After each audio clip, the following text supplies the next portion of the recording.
आज 7 अप्रैल 2026 के बाबा के अनमोल मधुर महावाक्य सुनेंगे।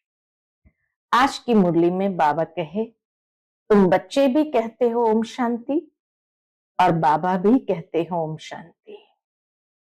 तुम बच्चे जब कहते हो ओम शांति अर्थात हम आत्मा शांत स्वरूप है, बाबा शांति का सागर है।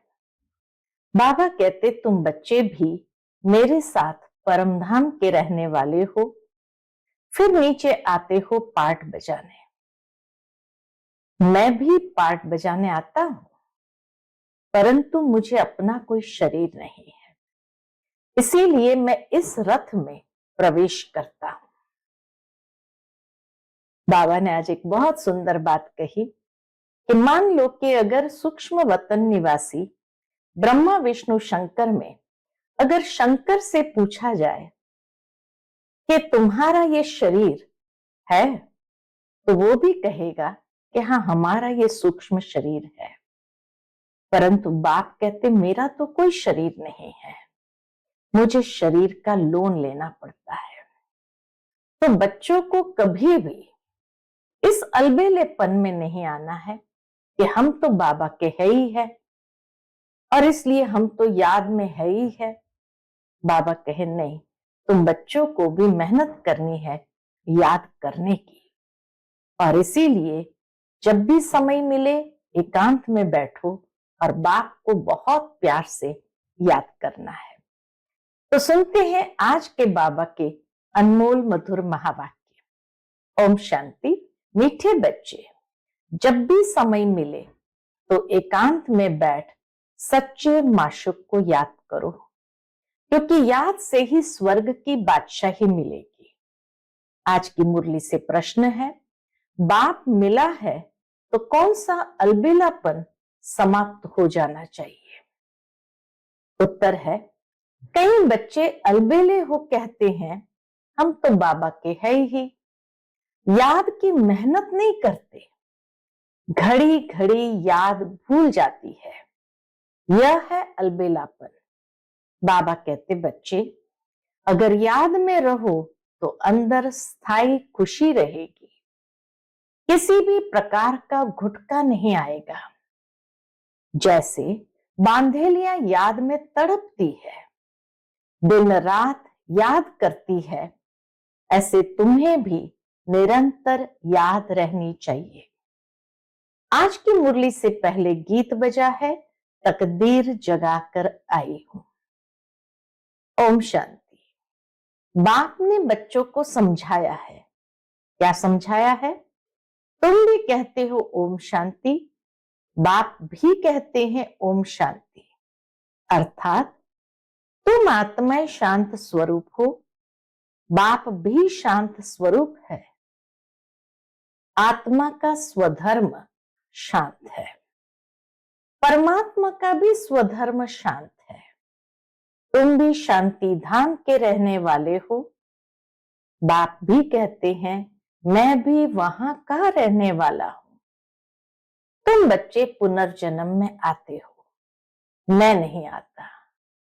अंतर यही है, ओम शांति का भाव, हम भी शांत स्वरूप, बाबा भी शांत स्वरूप, दोनों ही शांति धाम के रहने वाले हैं। अंतर क्या है? हम यहाँ पुनर्जन्म में आते हैं, बाबा नहीं आते। मैं इस रथ में प्रवेश करता हूं, कल्प के अंत में बाबा आकर इसमें प्रवेश करते हैं। यह मेरा रथ है। शंकर से अगर पूछेंगे, पूछ तो नहीं सकते, वैसे शंकर से कोई पूछ नहीं सकते, परंतु समझो सूक्ष्म वतन में जाकर कोई पूछे तो कहेंगे यह हमारा सूक्ष्म शरीर है। शंकर भी कहेगा कि यह सूक्ष्म शरीर हमारा है।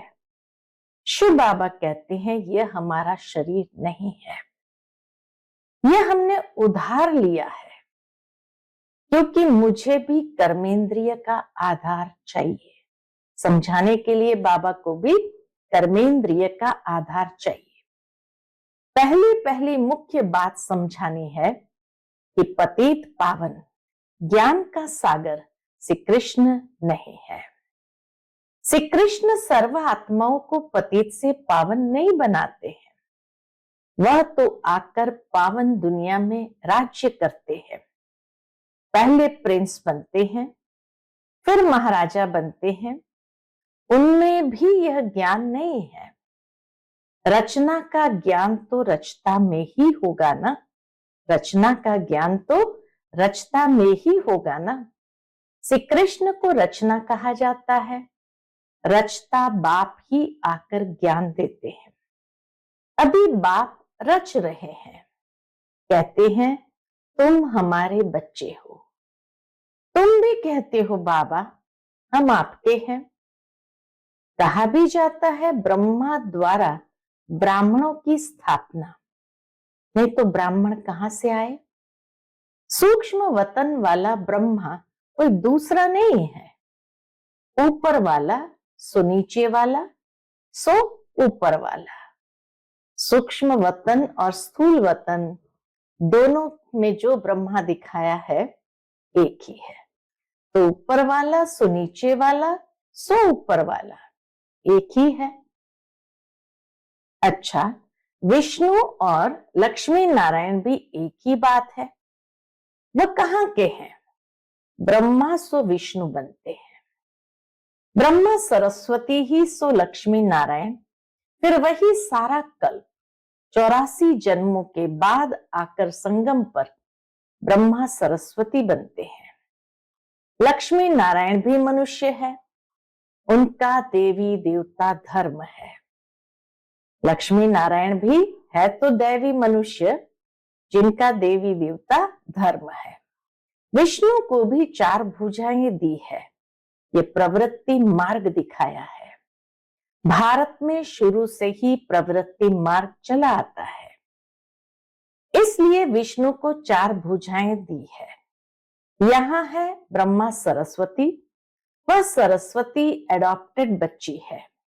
इनका असल नाम लखीराज था।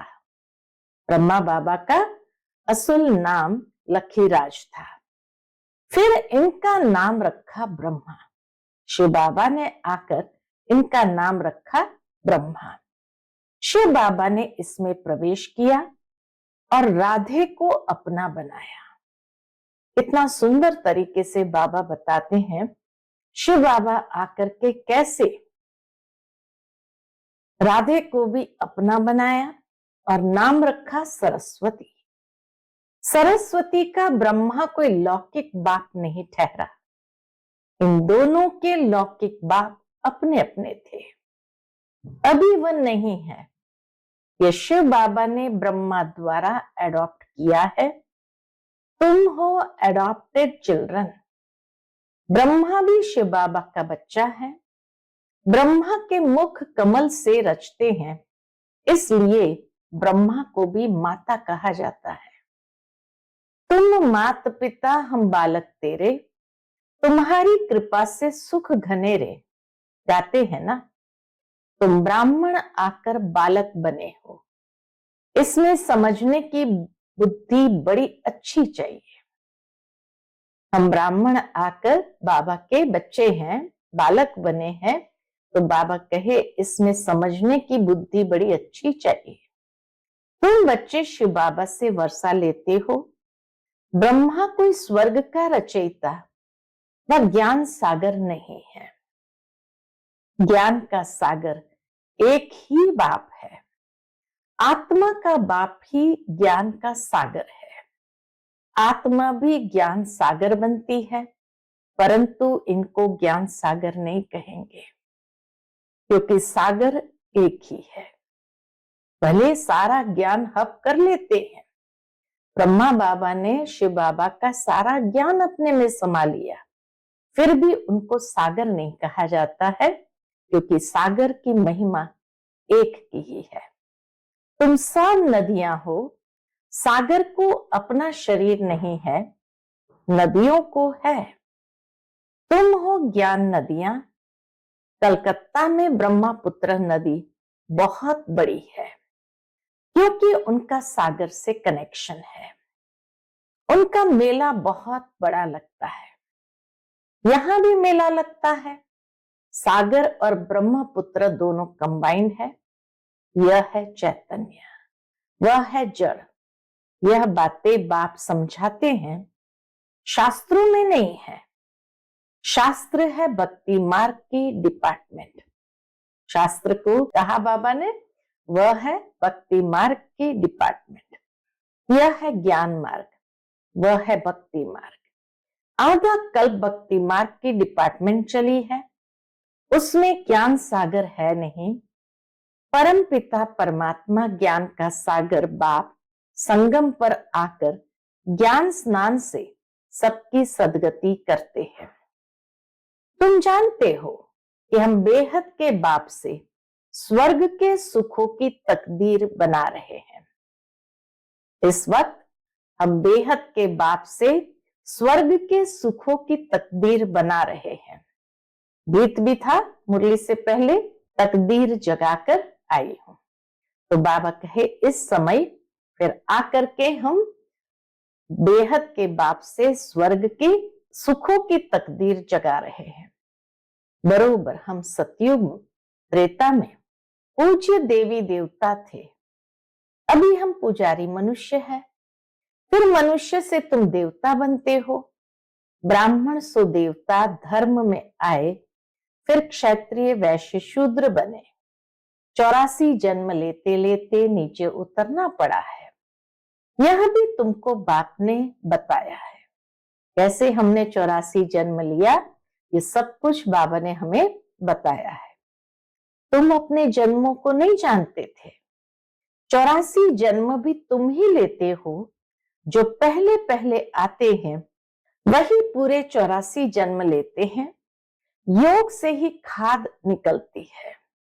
84 जन्म में कितनी खाद इकट्ठी हो गई, तो बाबा कहे अंत में योग से ही वो खाद निकलती है। योग में ही मेहनत है। भल कई बच्चे ज्ञान में तीखे हैं, परंतु योग में कच्चे हैं। बांधेलियां योग में छुटेलियों से भी अच्छी है।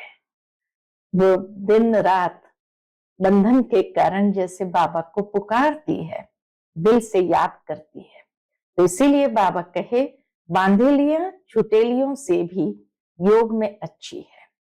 वह तो शिव बाबा से मिलने के लिए रात दिन तड़पती है। तुम मिले हो, तुमको कहा जाता है याद करो, तो तुम घड़ी घड़ी भूल जाते हो। तुमको तूफान बहुत आते हैं, वो याद में तड़पती है, तुम तड़पते नहीं हो।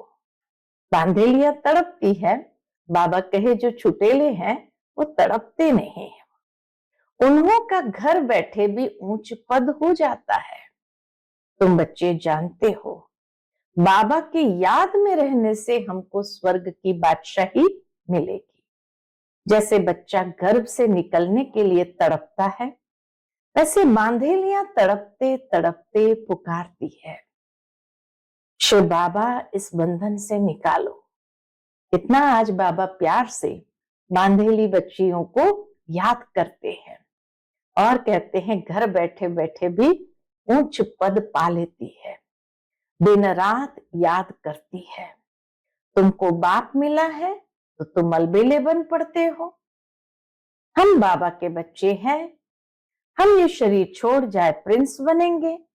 ये अंदर स्थायी खुशी रहनी चाहिए, परंतु माया याद रखने नहीं देती। याद से खुशी में बहुत रहेंगे, याद नहीं करेंगे तो क्या होगा। बाबा कहे याद नहीं करेंगे तो गुटखा खाते रहेंगे। आधा कल्प तुमने रावण राज्य में दुख देखा है, अकाले मृत्यु होता आया है।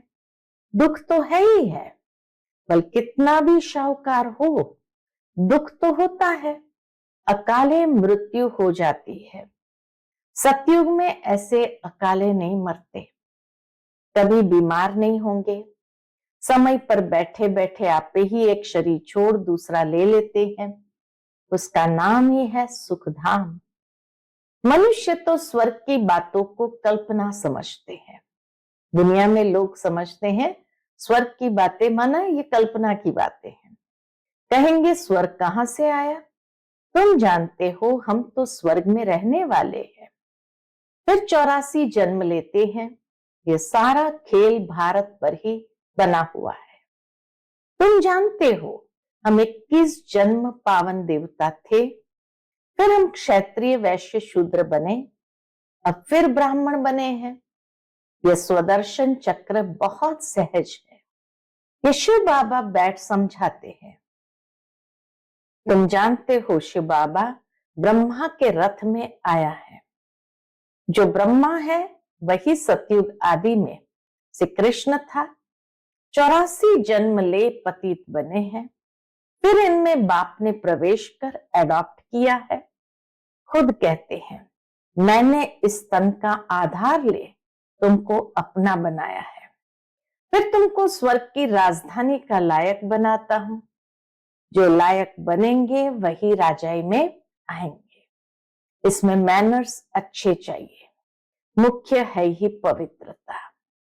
इस पर अबलाओं पर अत्याचार होते हैं, पवित्रता पर ही अबलाओं पर अत्याचार होते हैं। कहां कहां पुरुषों पर भी अत्याचार होते हैं। विकार के लिए एक दो को तंग करते हैं।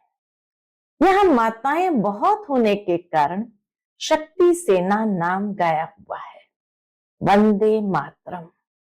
अभी तुम ज्ञान चिता पर बैठे हो, काम चिता से उतर गोरे बनने के लिए द्वापर से लेकर काम चिता पर बैठे हो। एक दो को विकार देने का हथियाला विकारी ब्राह्मण बांधते हैं। तुम हो निर्विकारी ब्राह्मण। तुम वह कैंसल कराए ज्ञान चिता पर बैठाते हो। काम चिता से काले बने हैं, ज्ञान चिता से गोरे बन जाएंगे। बाप कहते भले इकट्ठे रहो, परंतु प्रतिज्ञा करनी है, हम विकार में नहीं जाएंगे। इसलिए बाबा अंगूठी भी पहनाते हैं। शिव बाबा बाबा भी है, साजन भी है। शिव बाबा बाबा भी है, साजन भी है। सभी सीताओं का राम है, वही पतित पावन है। बाकी रघुपति राघव राजा राम की बात नहीं है। उसने संगम पर ही ये प्रारब्ध पाई थी। उनको हिंसक बाण दिखाना रॉन्ग है। चित्र में भी नहीं देना चाहिए, सिर्फ लिखना है चंद्रवंशी। बच्चों को समझाना चाहिए। शिव बाबा इस द्वारा हमको ये चक्र का राज समझा रहे हैं। सत्यनारायण की कथा होती है ना, वह है मनुष्य की बनाई हुई कथा। नर से नारायण तो कोई बनते नहीं। सत्यनारायण की कथा का अर्थ ही है नर से नारायण बनना। अमर कथा भी सुनाते हैं, परंतु अमरपुरी में तो कोई जाते नहीं। मृत्यु लोक 2500 वर्ष चलता है। तीजरी की कथा माताएं सुनती है। वास्तव में यह है तीसरा ज्ञान का नेत्र देने की कथा। यह है तीसरा ज्ञान का नेत्र देने की कथा। अभी ज्ञान का तीसरा नेत्र आत्मा को मिला है, तो आत्म अभिमानी बनना है। मैं इस शरीर द्वारा अब देवता बनती हूं, मेरे में ही संस्कार है। मनुष्य सब देह अभिमानी है। बाप आकर देही अभिमानी बनाते हैं। लोग फिर कह देते हैं आत्मा परमात्मा एक है। परमात्मा ने ये सब रूप धारण किए हैं। बाप कहते हैं ये सब रॉन्ग है। ऐसे कहना रॉन्ग है। इसको मिथ्या अभिमान मिथ्या ज्ञान कहा जाता है। बाप बतलाते हैं मैं बिंदी मिसल हूं, तुम भी नहीं जानते थे, यह भी नहीं जानते थे, ब्रह्मा बाबा भी नहीं जानते थे।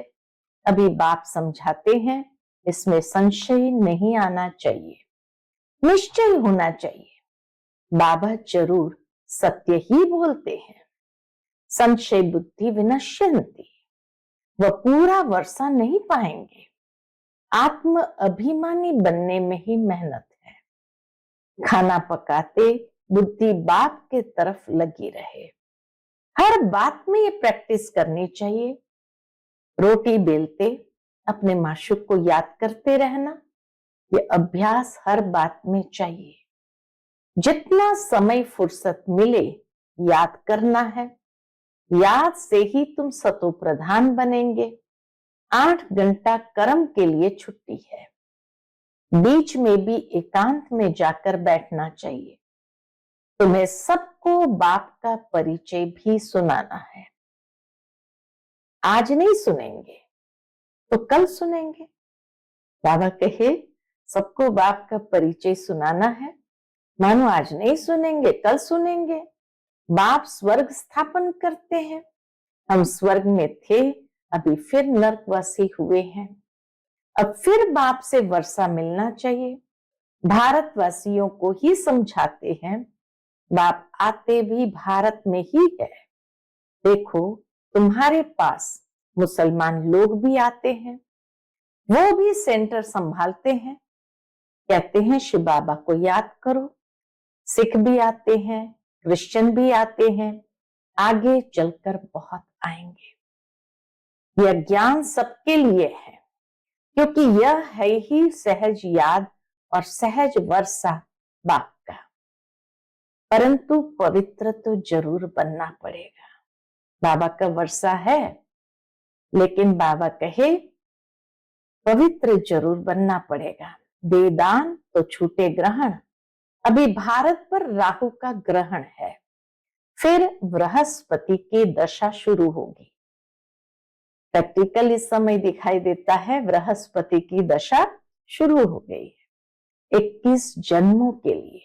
पहले होती है बृहस्पति की दशा, फिर शुक्र की दशा, सूर्यवंशियों पर बृहस्पति की दशा, चंद्रवंशियों पर शुक्र की दशा कहेंगे। फिर दशा कमती होती जाती है। सबसे खराब है राहु की दशा। बृहस्पति कोई गुरु नहीं होता, यह दशा है वृक्षपति बाप की, बीज रूप वृक्षपति बाप की। वृक्षपति बाप आते हैं तो बृहस्पति और शुक्र की दशा होती है। रावण आते हैं तो राहु की दशा हो जाती है। तो बच्चों पर अभी बृहस्पति की दशा बैठती है। सिर्फ वृक्षपति को याद करो, पवित्र बनो, बस। सिर्फ वृक्षपति को याद करो, पवित्र बनो, बस। अच्छा, मीठे मीठे सिकिलते बच्चों प्रति माता पिता बाप दादा का याद प्यार और गुड मॉर्निंग। रूहानी बाप की रूहानी बच्चों को नमस्ते। हम सब रूहानी बच्चों की रूहानी माता पिता बाप दादा को याद प्यार, गुड मॉर्निंग और नमस्ते नमस्ते। शुक्रिया बाबा, शुक्रिया। आज की मुरली से धारणा के लिए मुख्य सार है। पहली पॉइंट, हर कार्य करते हुए आत्म अभिमानी बनने की प्रैक्टिस करनी है। देह का अहंकार समाप्त हो जाए, इसके लिए ही मेहनत करनी है। दूसरी पॉइंट, सतयुगी राजाए के लायक बनने के लिए अपने मैनर्स रॉयल बनाने हैं। पवित्रता ही सबसे ऊंची चलन है।